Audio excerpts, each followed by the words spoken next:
The flight that changed everything. Alice Parker strode confidently through the bustling terminal of Skylux Airlines, her navy blue uniform crisp and pristine, her demeanor as sharp as the polished heels she wore. For 15 years, Alice had been the face of professionalism at Skylux. She prided herself on her ability to maintain order and ensure that every flight met the airline's luxurious standards. But tonight, something about the passengers on Flight 512 felt different. The whispers of excitement from families heading to Paris for vacation and the clinking of travelers' carry-ons on the tiled floors were sounds she had grown used to. Yet tonight they seemed distant, muted. As Alice approached the boarding gate, her sharp eyes scanned the crowd. Among the throng of travelers waiting to board, her gaze settled on a family standing to the side. A tall, composed man in a tailored navy suit, a graceful woman in an elegant ivory dress, and two young children, their small hands tucked firmly into their parents'. They were poised yet understated, exuding an air of quiet confidence that stood out against the chaotic backdrop of the terminal. Alice felt her stomach twist slightly, an odd unease creeping into her chest. The Lewis family, as she would later learn, appeared calm and polite. Too calm, perhaps. As a flight attendant, Alice had trained herself to pick up on details, to assess people with a glance, and she found herself questioning how this family, with their understated demeanor, had come to hold first-class tickets. Her professionalism demanded she approach with a smile, and so she did. "Good evening," she said warmly, her voice carrying the practiced tone of someone used to speaking with authority. She glanced at the tickets in the man's hand. "May I see your boarding passes for verification?" Daniel Lewis raised an eyebrow, his expression calm but firm as he handed over their tickets. "Is there a problem?" he asked, his deep voice measured. Alice glanced at the tickets, her eyes darting to the names and seat assignments. Row 1A and 1B front row, first class, prime seats. "No problem at all," Alice replied, though her mind was already spinning. "It's just a routine check." Alice gestured toward the assistance counter. "Would you mind stepping aside for a moment while we verify something with the system?" Daniel's jaw tightened slightly, but he kept his tone neutral. "I trust this won't take long." "Of course not," Alice replied, her professional smile frozen in place. As the Lewis family moved to the counter, Alice turned to her colleague Mia Harper, a younger flight attendant with only 3 years of experience. "Mia, did you see that family?" she asked in a hushed tone. Mia glanced over, her expression puzzled. "What about them? They seem perfectly fine to me." Alice hesitated, unsure of how to put her feelings into words without sounding unprofessional. "I don't know. Something just feels off. Don't they seem out of place to you? First-class tickets, but look at them." Mia frowned, clearly uncomfortable with the direction of the conversation. "Alice, they're dressed well, their tickets are valid, and they're not causing any trouble. I think you're overthinking this." Alice didn't respond. Instead, she turned her attention back to the family, who were waiting patiently by the assistance counter. The unease in her chest grew stronger. It wasn't their behavior or even their appearance that unsettled her. It was something deeper, something she couldn't quite put her finger on, a sense that they didn't belong, even though all evidence said otherwise. When the system confirmed the validity of their tickets, Alice felt a pang of disappointment she couldn't explain. She handed the tickets back to Daniel with a polite smile, but as the family walked away, she leaned toward Mia again. I don't think they're the kind of people who belong in first class," she muttered. Mia's eyes widened, her tone sharp. "Alice, that's a dangerous thing to say. You don't know them." Alice shrugged, brushing off the comment. "Sometimes you just know." As the boarding process began, Alice couldn't help but keep an eye on the Lewis family. When they reached the first-class cabin, she stepped ahead of them, intercepting their path with a calculated smile. "Mr. and Mrs. Lewis," she said smoothly, "there's been a slight change in your seating arrangement. If you'll follow me, I'll guide you to your new seats." Vivian Lewis tilted her head slightly, her expression polite but questioning. A change in seating. Is there an issue with our assigned seats? Alice's smile didn't falter. Not at all. We just thought you might be more comfortable in a different section. Daniel exchanged a glance with Vivian before speaking. And where exactly is this different section? Still in first class, Alice assured them, gesturing toward the back of the cabin. It's near the restrooms and provides more space for families traveling with children. Vivian hesitated, but Daniel placed a calming hand on her shoulder. It's fine, he said softly. Let's not make a fuss. As they followed Alice to the new seats, Vivian glanced around the cabin, noting the difference in amenities. The original seats, spacious and luxurious, were in the front row, with ample legroom and immediate access to the attendants. The new seats, while still technically first class, were cramped by comparison, tucked away near the service area where the hum of the restrooms and the clatter of carts would be unavoidable. Alice felt a wave of satisfaction as the family settled into their less desirable seats. She told herself it was the right decision, that her intuition had guided her correctly. First class was meant to be exclusive, after all, a space for those who truly belonged. Once the plane was airborne, Alice busied herself with the usual first-class service routine. Champagne flowed freely, gourmet meals were served with precision, and passengers' every whim was attended to. Yet, no matter how hard she tried, Alice couldn't ignore the Lewis family. Their calm demeanor irritated her in a way she couldn't explain. They didn't complain about the seating change, didn't press the call button incessantly like some passengers, didn't even raise an eyebrow when their meals arrived later than everyone else's. Instead, they remained composed, their quiet dignity a stark contrast to the bustling cabin around them.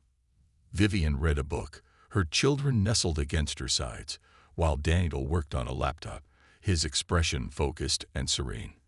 They didn't seem out of place. If anything, they exuded an air of refinement that rivaled even the wealthiest passengers.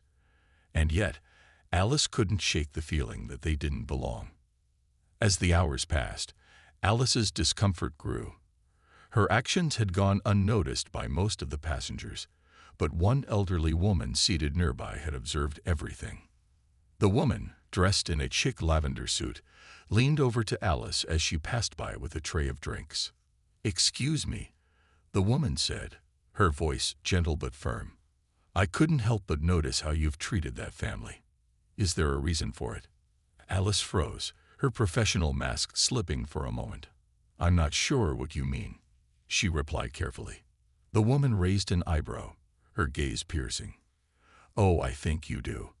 They'd been nothing but polite, yet you've gone out of your way to make them feel unwelcome. It's unbecoming of a Skylux attendant." Alice's face flushed, but she quickly recovered. "I assure you, Ma'am, I've treated all passengers equally." The woman's lips curved into a small, knowing smile. "Perhaps you should reflect on whether that's true. Sometimes our actions reveal more about ourselves than we realize." By the time the plane began its descent into Paris, Alice's confidence had been shaken. She couldn't stop replaying the woman's words in her mind. Had she really been unfair? Had her biases clouded her judgment? As the passengers disembarked, Alice noticed the Lewis family lingering near the gate. Daniel spoke briefly with one of the ground staff before turning to his wife, a subtle smile on his face. Alice's heart sank as she saw the ground staff member approach her. "Miss Parker," the man said, his tone formal, "I've been asked to inform you that Mr. and Mrs. Lewis are the owners of Skylux Airlines. They've requested a meeting with you after the passengers have disembarked." Alice's breath caught in her throat. The ground beneath her seemed to shift as the reality of her actions hit her like a tidal wave. The family she had judged, the people she had mistreated, were not only first-class passengers, but the very foundation of the airline she had dedicated her life to. And now, she would have to the unexpected revelation. As the plane touched down smoothly on the glittering tarmac of Charles de Gaulle Airport, Alice Parker stood at her station near the first-class cabin door, her stomach knotting with unease. The revelation of the Lewis family's true identity, a detail that had come to her attention only moments before landing, was like a storm cloud hovering over her thoughts. Daniel and Vivian Lewis, the very passengers she had unjustly singled out, were not just wealthy first-class travelers. They were the owners of Skylux Airlines. Alice couldn't focus as she smiled and bid farewell to the passengers exiting the plane. Her words, "Thank you for flying Skylux Airlines. Enjoy your stay in Paris," came automatically, like a reflex honed over years of practice. But her mind was elsewhere, spinning with the consequences of her actions. The very foundation of her career, her professionalism, her ability to handle any situation, now felt as flimsy as a house of cards. The Lewis family had not said a word to her since the flight ended, their silence more damning than any rebuke. Daniel had merely exchanged a polite nod as he passed her during disembarkation, his calm demeanor unshaken despite the obvious injustice he and his family had endured. Vivian had held her children's hands tightly, offering Alice a faint, enigmatic smile that only deepened the growing pit in her stomach. Alice replayed the events of the flight in her mind as the last passenger stepped off the plane. Every interaction with the Lewis family, her thinly veiled suspicion at the boarding gate, the deliberate reassignment of their seats, the delays in service, took on a new damning light. She had convinced herself that she was acting in the best interests of the airline, but now she saw the truth. Her actions had been driven by something far darker, prejudice, disguised as intuition. The cabin was empty now, save for Alice, her colleague Mia, and the cleaning crew that had begun preparing the plane for its next flight. Alice turned to Mia, who was gathering her belongings, her face reflecting concern. "Mia," Alice began, her voice shaky, "did you know about the Lewis family?" Mia looked up, confused. "What do you mean?" "They're not just passengers," Alice said, her voice barely above a whisper. "They own the airline." Mia froze, her eyes widening. "You're kidding." Alice shook her head. "The ground crew told me just before we landed." Mia's hand flew to her mouth. "Alice, you?" She hesitated, choosing her words carefully. "You weren't exactly welcoming to them." "I know," Alice snapped, the sharpness in her tone masking her growing panic. "I didn't know who they were." Mia frowned, her gaze steady. "Does it matter? Even if they weren't the owners, they deserved to be treated fairly. I tried to tell you."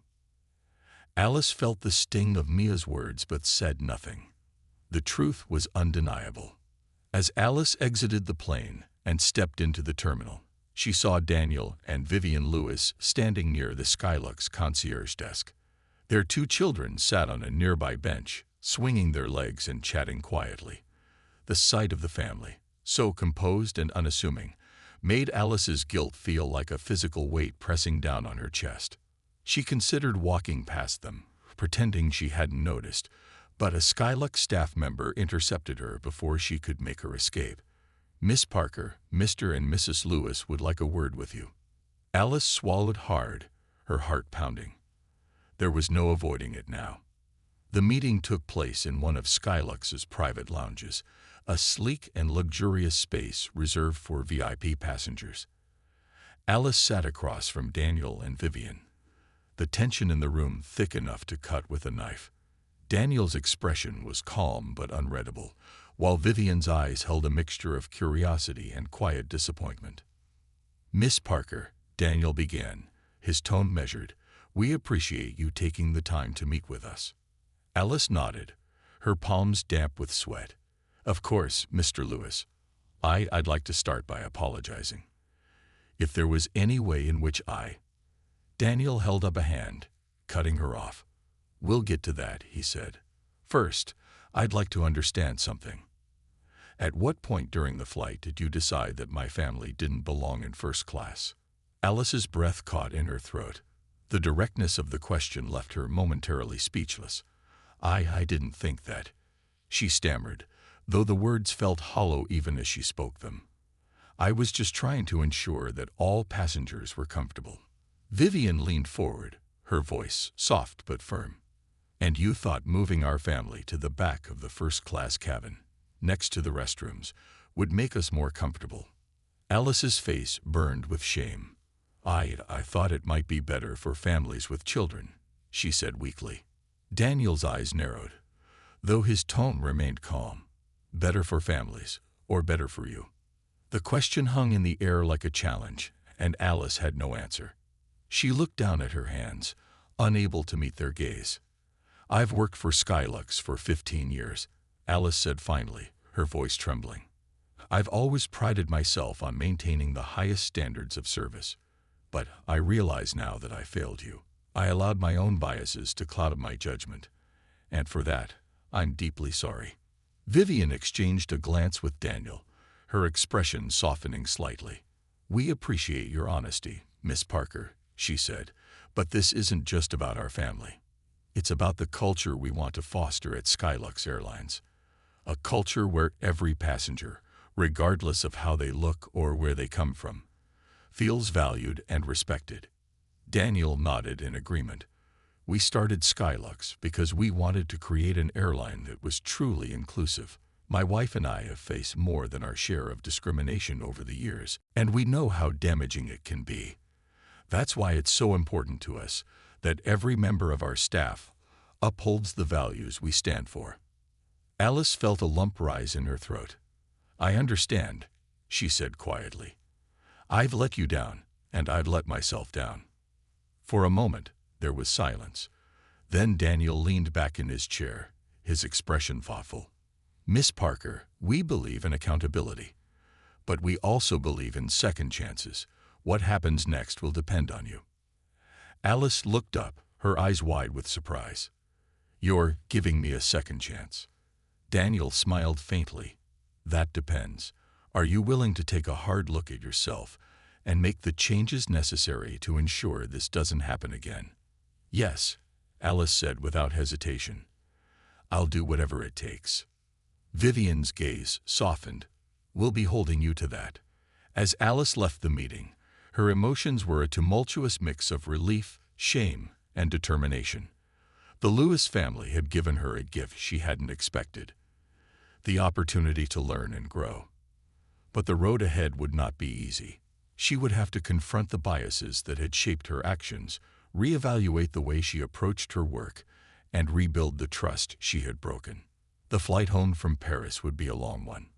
But for Alice, it was the beginning of a new journey, a journey toward becoming the person she had always believed herself to be. A journey of accountability. Alice Parker spent the next few days in a haze of self-reflection and unease. The meeting with the Lewis family had been a wake-up call, one that shook her to her core.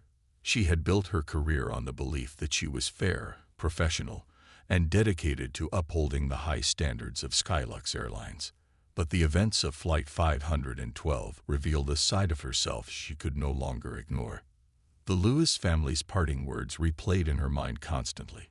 Are you willing to take a hard look at yourself and make the changes necessary to ensure this doesn't happen again? Daniel's calm, unwavering tone had been far more piercing than any reprimand could have been. His challenge wasn't just about salvaging her job. It was about salvaging her integrity. Back in New York, Alice sat alone in her small apartment, her uniform hanging neatly in the closet. She couldn't bring herself to look at it. Her once pristine emblem of pride now felt like a weight of shame. She opened her laptop and began researching, her fingers trembling slightly as she typed. Unconscious bias in customer service. The results were overwhelming. Articles, studies, and personal accounts flooded the screen, each one shedding light on the subtle but damaging ways bias could infiltrate even the most well-intentioned actions. Alice read late into the night, her mind racing as she recognized patterns in her own behavior. She found herself thinking back to her childhood, to the rejections and slights that had shaped her worldview. She had always told herself that those experiences had made her stronger, more determined to succeed. But now she saw how they had also left her with scars, an instinct to judge, to categorize, to protect herself by maintaining strict boundaries between us and them. By the time dawn broke, Alice had compiled a list of resources to help her educate herself further. It was a small step, but it was a start. The following week, Alice returned to Skylux headquarters for a mandatory meeting with her supervisor, Emma Grant. Emma was a no-nonsense woman in her early 50s, with a reputation for being both fair and firm. As Alice entered Emma's office, she felt a familiar wave of anxiety wash over her, but she straightened her posture and met Emma's gaze head-on.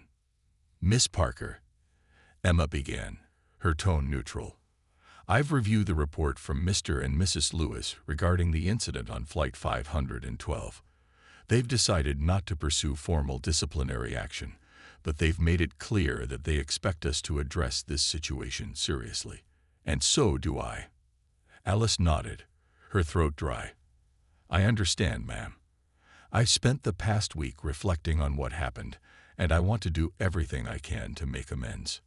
Emma's expression softened slightly. "That's good to hear. We all make mistakes, Alice. What matters is how we choose to move forward. I've spoken with the Lewis family, and they've suggested a course of action that I believe will be beneficial for you." Alice leaned forward, eager to hear what it was. To Alice's surprise, the next few weeks saw her stepping out of the familiar confines of Skylux Airlines and into the wider world of corporate training and community outreach. The Lewis family had recommended that Alice participate in a program designed to address unconscious bias and promote inclusivity in the workplace. It was an intensive course combining workshops, role-playing exercises, and open discussions with people from diverse backgrounds. At first, Alice approached the program with a sense of duty rather than genuine enthusiasm. She attended the sessions, took notes, and participated when called upon, but a part of her remained guarded. It wasn't until she met a fellow participant named Carla, a woman who shared her own experiences of being judged unfairly, that Alice began to truly open up. Carla was a single mother who had worked her way up from being a hotel maid to managing an entire property. Her story was one of resilience and perseverance, but it was also a story of countless microaggressions and systemic barriers. "People see the uniform and make assumptions," Carla had said during a group discussion. "They don't see the person underneath." Alice felt a pang of recognition. She had been guilty of that very thing, judging people based on their appearance or circumstances, without taking the time to understand who they really were. As the weeks went on, Alice began to see herself through a different lens. She realized that her actions on Flight 512 were not isolated incidents, but part of a larger pattern. She had always prided herself on being intuitive, but she now saw how her so-called intuition had been tainted by preconceived notions. She thought back to other passengers she had served over the years and wondered how many of them had been subjected to her quiet biases without her even realizing it. One particular exercise in the program stood out to Alice. Participants were asked to write down a time when they felt excluded or mistreated, and then share how it affected them. Alice thought back to her childhood, to the teacher who had told her she wasn't the right fit for a prestigious student club. She remembered the sting of those words, the way they had made her feel small and unworthy. And then she realized, with a sinking heart, that she had done the same thing to the Lewis family. When it was her turn to share, Alice stood up and spoke honestly about her experience. "I was 12 years old," she began, her voice steady despite the lump in her throat. "I had worked so hard to prove that I belonged, but one person's judgment was enough to make me feel like I didn't. That feeling stayed with me for years." Carla, seated across from her, nodded in understanding. "It's powerful when you recognize that connection," she said. "Now the question is, what are you going to do with it?" By the time Alice completed the program, she felt like a different person. She had learned to identify her biases, to challenge her assumptions, and to approach every interaction with a mindset of curiosity rather than judgment. But she also knew that learning was only the beginning. True change would require consistent effort, and she was ready to make that commitment. When Alice returned to work, Emma greeted her with a smile. "How was the program?" she asked. "Eye-opening," Alice replied. "I've realized how much I still have to learn, but I'm ready to put in the work." Emma nodded. Good. Mr. and Mrs. Lewis have been keeping tabs on your progress. They've requested a follow-up meeting with you next week. Alice's heart skipped a beat. She had been dreading the prospect of facing the Lewis family again, but she also knew it was an opportunity to show them how much she had grown. The meeting took place in the same private lounge where Alice had first faced the consequences of her actions. This time, however, she entered with a sense of purpose. Daniel and Vivian greeted her warmly, their demeanor as composed as ever. Miss Parker, Daniel began, we've been following your journey over the past few weeks, and we're pleased to see the steps you've taken to educate yourself. Alice nodded, her voice steady. Thank you for giving me the chance to make things right. I've learned a lot, and I know there's still more work to do. Vivian smiled. Growth is a process, not a destination. The important thing is that you're willing to keep learning.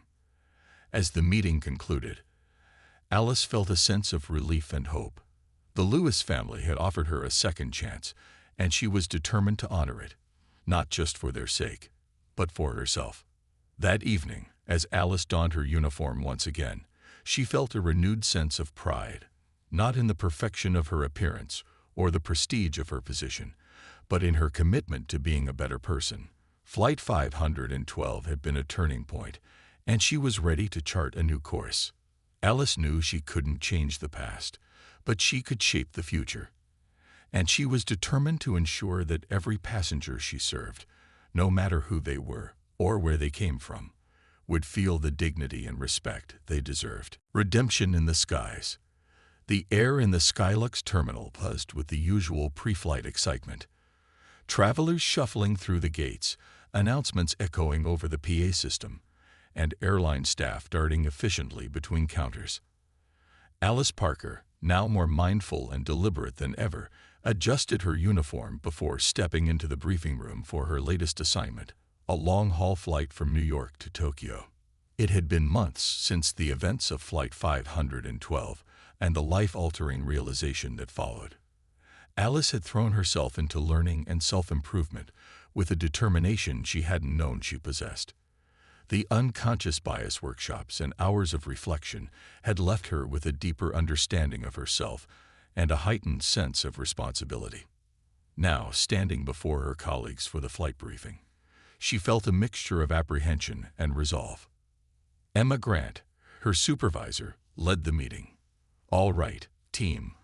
Flight 918 is fully booked, with VIP guests in first class and several families traveling with young children in economy.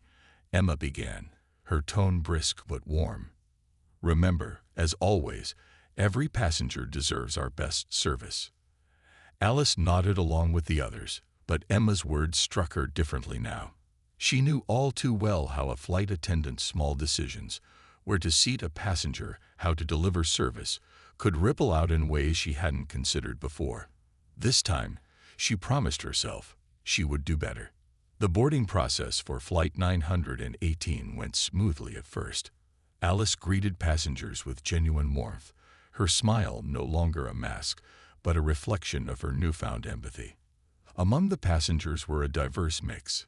Business travelers in crisp suits, couples embarking on romantic getaways, and families with children clutching stuffed animals and travel pillows. When Alice noticed a young woman in her late 20s struggling to juggle a toddler and a diaper bag, she didn't hesitate. "Let me help you with that," Alice offered, taking the bag and guiding the woman to her seat in the economy cabin. "If you need anything during the flight, don't hesitate to ask." The woman's grateful smile bolstered Alice's confidence. Small gestures like this were second nature to her now, and she took pride in making every passenger feel valued. As the first-class cabin filled, Alice found herself scanning the passengers with a more thoughtful eye. Among them was an elderly couple with matching travel pillows, a tech executive with a sleek laptop, and a young black man in a tailored three-piece suit who exuded quiet sophistication. He settled into his seat near the front of the cabin, his movements deliberate and assured. Alice felt a twinge of the old habit, the instinct to assess, to question. But she caught herself. No, she thought firmly. Everyone has a story. Your job is to serve, not to judge. She approached the man with the same professional courtesy she extended to everyone. Good evening, sir. Welcome aboard. May I offer you a beverage before takeoff? He looked up, his dark eyes warm but discerning. Water would be great, thank you. Alice nodded and returned moments later with a chilled glass of water on a tray. As she handed it to him, he smiled faintly. Thank you. Alice, is it? He said, glancing at her name tag. Yes, sir, she replied. If there's anything you need during the flight, just let me know. Will do, he said, his tone polite but distant. Alice moved on to the next passenger, feeling a small sense of relief. It wasn't lost on her that she still carried the weight of her past mistakes, but moments like this reminded her how far she had come. The flight was well underway when the first test of Alice's resolve arrived. In the economy cabin, a small commotion had broken out. A family seated in the middle row, a black father, a white mother, and their 2 young children, were speaking in hushed but urgent tones to another flight attendant.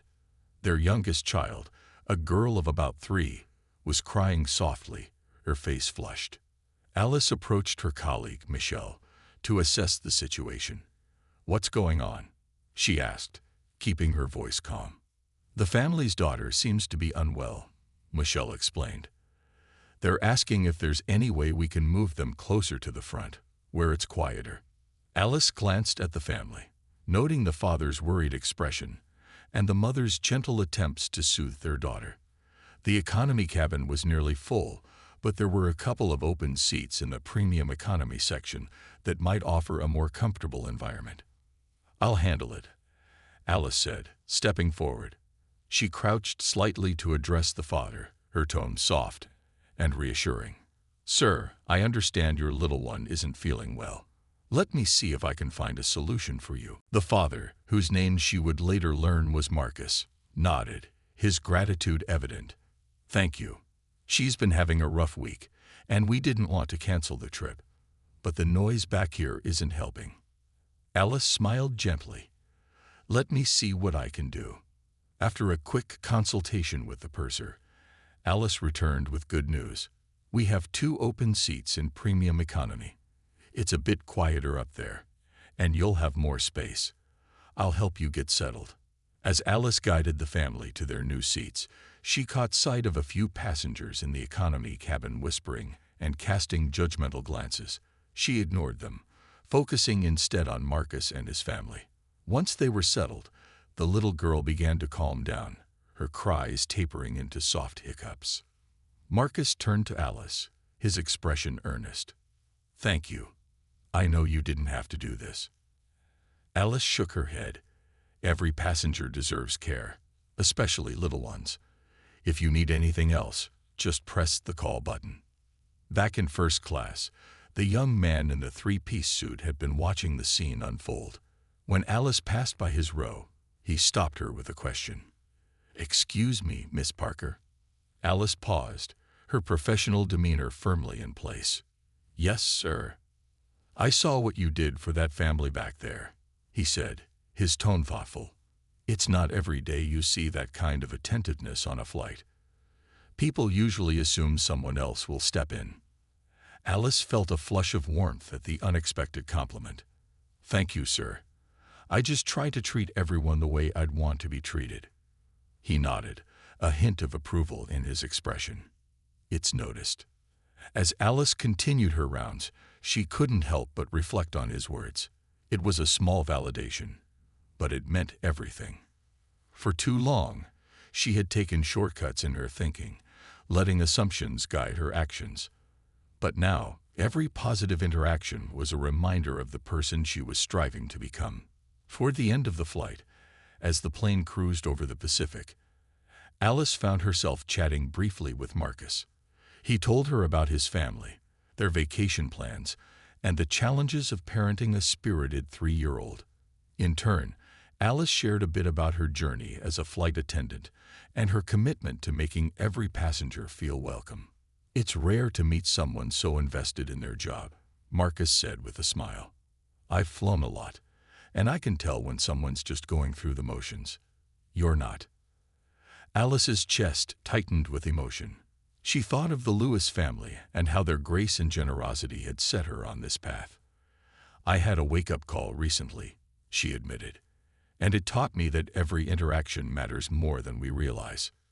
Marcus nodded, his gaze thoughtful. Sometimes it takes a hard lesson to open our eyes, but what matters is what we do after. As the plane descended toward Tokyo, Alice felt a sense of quiet fulfillment.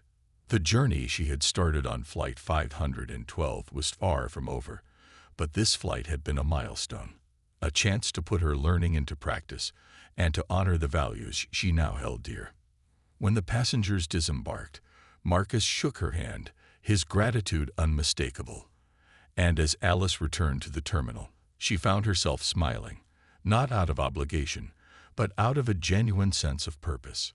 She was finally living up to the person she wanted to be. Crossing paths again.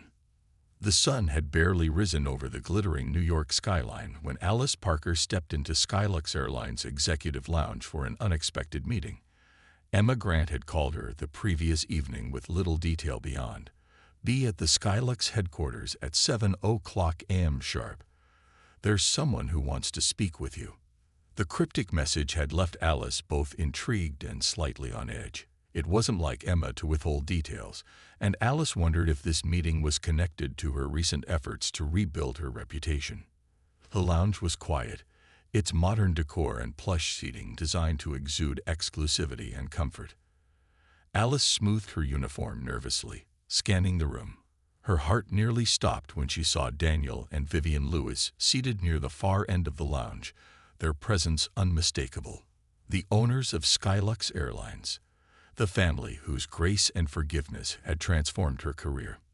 Daniel caught her eye and gestured for her to join them. Alice swallowed hard, her polished exterior faltering for just a moment before she walked toward them. "Good morning, Miss Parker," Daniel greeted her, his tone warm but formal.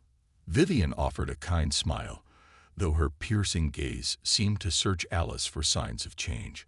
"Good morning, Mr. and Mrs. Lewis," Alice replied, her voice steady despite the tension she felt. "It's an honor to see you again." "Please, have a seat," Vivian said, gesturing to the chair opposite them. Alice sat down, her back straight, her hands resting nervously on her lap. Daniel leaned forward slightly, his expression thoughtful. "We've been keeping an eye on your progress since our last meeting. Your work on recent flights hasn't gone unnoticed." Alice blinked, surprised by the compliment. "Thank you, sir. I've been doing my best to learn from my mistakes and ensure that every passenger feels valued." Vivian nodded approvingly. "That much is clear. The feedback from your passengers has been overwhelmingly positive, but we wanted to speak with you today about an opportunity, one that we believe aligns with the growth you've shown." Alice's brow furrowed slightly. "An opportunity?" Daniel exchanged a glance with Vivian before speaking. "Skylux is launching a new initiative to improve inclusivity and cultural sensitivity across the airline. It's a project close to our hearts, and we believe it's long overdue. We want you to be a part of it." Alice felt her breath catch. "You want me to help lead this initiative?" "Not lead," Vivian clarified gently. "At least not yet, but we'd like you to join the team that will develop and implement the program. Your experience, both the mistakes you've made and the lessons you've learned, gives you a unique perspective. You can help us create a culture of accountability and empathy, starting with Skylux." Alice was stunned.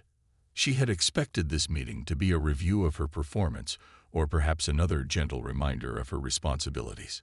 She hadn't imagined that the Lewis family would trust her with something so meaningful. I don't know what to say," Alice admitted. "I'm honored, but are you sure I'm the right person for this? I still have so much to learn."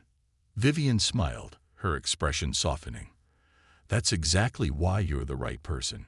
Growth is a journey, and your willingness to confront your biases and improve is what sets you apart. You can inspire others to do the same." Daniel nodded. "This isn't just about the passengers, Alice. It's about our staff, too. We want to create an environment where every team member feels supported and valued, regardless of their background. And we believe you can help us get there."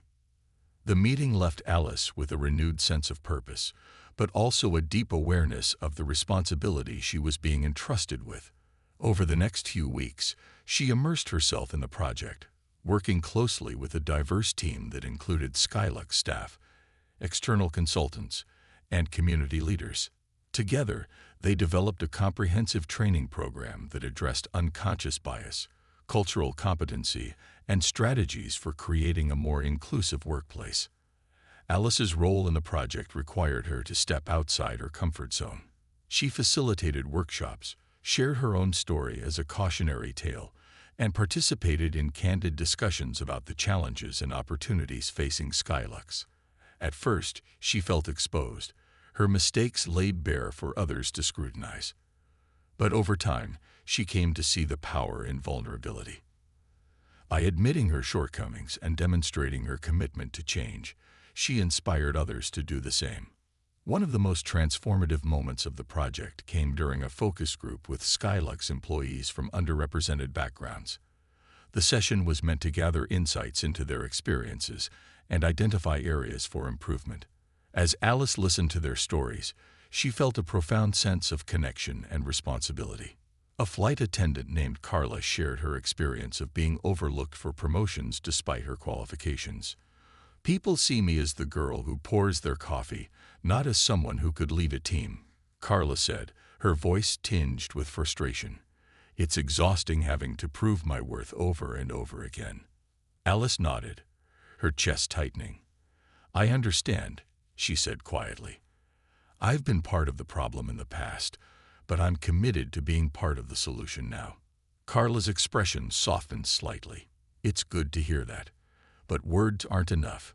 We need action." Alice took those words to heart.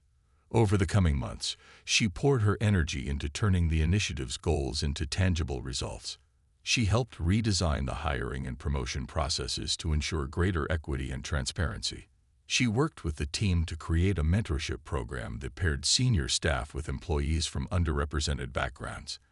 And she continued to lead workshops, each one a chance to foster empathy and understanding among her colleagues. Through it all, Alice maintained a personal connection with Daniel and Vivian. They met periodically to discuss the initiative's progress, and their guidance became a source of inspiration for Alice. She admired their vision and their unwavering commitment to creating an airline that reflected their values. During one of their meetings, Vivian shared a story that resonated deeply with Alice. "When Daniel and I started Skylux, we faced a lot of skepticism," Vivian said. "People questioned whether we had what it took to succeed, but we didn't let their doubts define us. We knew who we were and what we stood for, and that's what carried us through." Alice nodded, her determination renewed. "I want to carry that same spirit into this initiative, to help create a Skylux where everyone feels they belong." Daniel smiled. "That's all we can ask for." Months later, as Skylux prepared to roll out its new inclusivity program company-wide, Alice was invited to speak at the launch event. Standing before a crowd of employees, passengers, and media representatives, she felt a mixture of pride and humility. "When I look back on Flight 512, Alice began, her voice steady, "I see it as the turning point in my career and in my life. It forced me to confront parts of myself that I wasn't proud of, but it also gave me the opportunity to grow, to learn, and to change." She glanced at Daniel and Vivian, seated in the front row, their expressions reflecting quiet encouragement. "This initiative isn't just about avoiding mistakes," Alice continued. "It's about building a culture where every person is treated with dignity and respect, where our differences are celebrated, not feared, and where we hold ourselves accountable to the values we claim to stand for." The audience erupted in applause, and for the first time in a long while, Alice felt a sense of peace. She had come a long way from the person she had been on Flight 512. And though the journey wasn't over, she knew she was on the right path. After the event, Daniel approached Alice with a handshake and a knowing smile. "You've done well, Miss Parker. Vivian nodded, her eyes bright with approval. We're proud of you. Alice smiled back, her heart full. Thank you for everything. The ripple effect. Months had passed since Skylux Airlines rolled out its inclusivity and equity program, a project Alice Parker had poured her heart into. The transformation at Skylux was becoming evident in subtle yet powerful ways. Team members were more collaborative, passengers expressed gratitude for the improved atmosphere, and the culture of the airline began shifting toward one of respect and understanding. But Alice's journey was far from over. She knew that real change was not about a single event or initiative. It was about consistency, accountability, and the courage to keep evolving. Alice was about to embark on another transatlantic flight, this time from Paris to Johannesburg. As she reviewed the passenger list, a name stood out: Vivian Lewis. Her pulse quickened at the sight of it. Although she had worked closely with the Lewis family over the past year, it had been some time since she'd seen them in person. Alice wondered if Vivian's presence on this flight was deliberate or coincidental. Either way, she knew it would be an opportunity to show Vivian just how far she had come.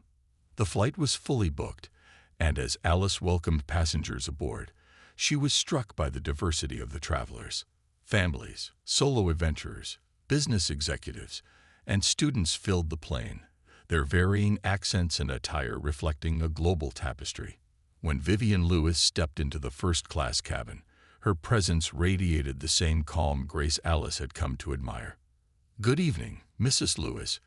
Alice greeted her warmly, a genuine smile lighting up her face. "It's wonderful to have you on board." Vivian returned the smile. "Good evening, Alice. I'm glad to see you again." Alice guided Vivian to her seat, ensuring she was comfortable and had everything she needed.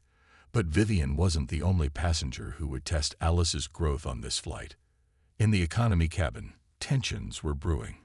A group of passengers, seated across the middle row, appeared to be bickering over seating arrangements. At the center of the commotion was a middle-aged man in a sharp business suit who seemed to be frustrated with a young couple holding a crying baby. The couple, visibly flustered, tried to explain their situation, but the man's voice grew louder. "This is ridiculous," he exclaimed. "Why should I have to sit next to a crying baby for an entire flight?" The young mother, her cheeks flushed with embarrassment, tried to calm her child while addressing the man's complaints. "We're sorry," she said softly. "We didn't choose this seating arrangement." Alice, who had been helping a passenger stow their luggage, heard the commotion and immediately stepped in. She approached the group with calm authority. "Excuse me, sir," she said to the businessman, her tone firm but polite. "Is there something I can assist you with?" "Yes," the man snapped. "You can move me to a seat where I don't have to deal with this." Alice turned to the young couple. "I understand this must be stressful for you," she said gently. "Let me see if I can find a solution." The businessman huffed. "I hope that solution involves moving them somewhere else."